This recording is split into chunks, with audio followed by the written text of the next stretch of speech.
Hello everyone and welcome to the Quantpedia Explains Trading Strategies video series. Today we will discuss Composite Volatility Trading Calendar Strategy. Hello everyone, my name is Radovan Vojtko, I'm CEO and Head of Research at Quantpedia. Today we will discuss volatility trading or option trading strategies. So firstly, let's explore how many strategies do we have in our database. So here we are up 50 strategies. Volatility trading is not quite common, but it's also not extremely uncommon. It's around 5% of our database. I would say that the popularity of option trading strategies is approximately the same as the popularity of cryptocurrency trading. We have plus or minus also the 50 cryptocurrency trading strategies in our database. Most of the option strategies are based on a volatility risk premium effect. What is the volatility risk premium? I mean, when you start to trade options, the first thing to learn is that the implied volatility from stock options is usually bigger or higher than the actual historical volatility. So the research suggests that there is a possibility to earn a systematic risk premium by selling at the money or out of the money options. The premium is quite substantial, but there is of course substantial risk in harvesting this premium because the underlying market can move a lot. And when you have like excessive leverage, you can lose a lot of the money in writing the options. The goal of today's video is to show you how to sell options more intelligently. Today's video will be about the composite seasonal strategy. We backtested this seasonal strategy in Mesosim, which is option backtester. It's our partner, and if you are interested, you can go there and you can see their offering. Now, what is that strategy built upon? It's built upon our case study called the Quantpedia Composite Seasonal Calendar Strategy. What is that composite strategy? It's a strategy that is built from 4 independent ideas, 4 independent edges. So there are the days in the market when there is higher probability that the market will go up. Those days are usually terminal demand, the Federal Open Market Committee meeting, it's 8 times in a year, the option expiration week, and the payday. So those are like 4 seasonal anomalies that can be used to get some performance out of the market with a lower risk than just holding the market all of the time.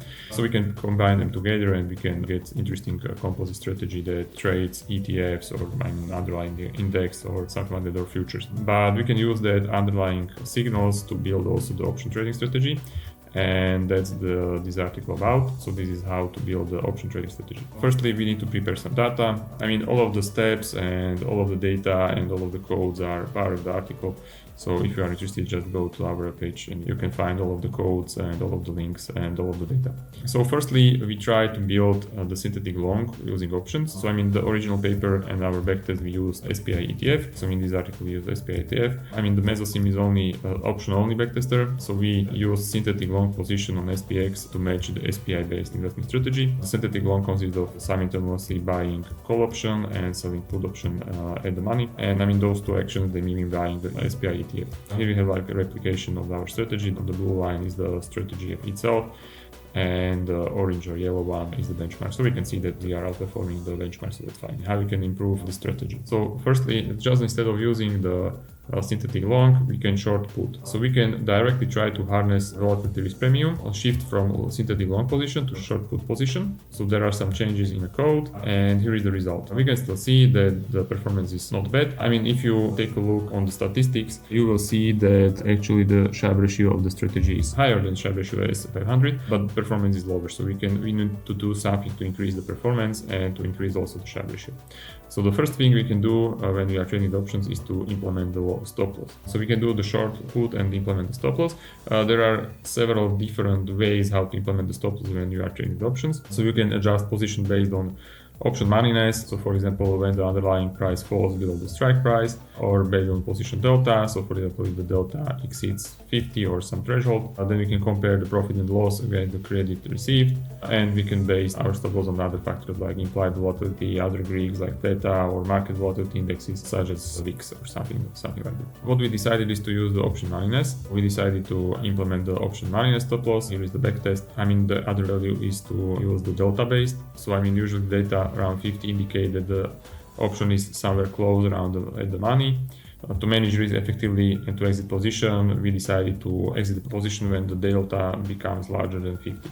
So we implement this stop loss into the strategy, And what we can see is that we remove the drawdowns compared to the previous case, and we slightly improve the performance. I mean, what was the result is that we have significantly higher Sharpe ratio compared to just holding the market, but we still can improve the strategy. First thing that we can do is we can try to implement correct position sizing. In the above examples, we use the fixed initial account size of 50,000. We were not using all of the available leverage and we were not timing it correctly, but we can adopt the conservative strategy when we use 50% of our buying power and we scale down the initial cash to 25k for the stop loss based trades. So in this case, we are able to use some leverage and we are able to improve the performance. So the Sharpe ratio still stayed the same, but we have the better performance. So what are the results? So our option trading strategy has comparable performance compared to the S&P 500, but we have significantly lower drawdowns, just 8% compared to 43% of the SPI.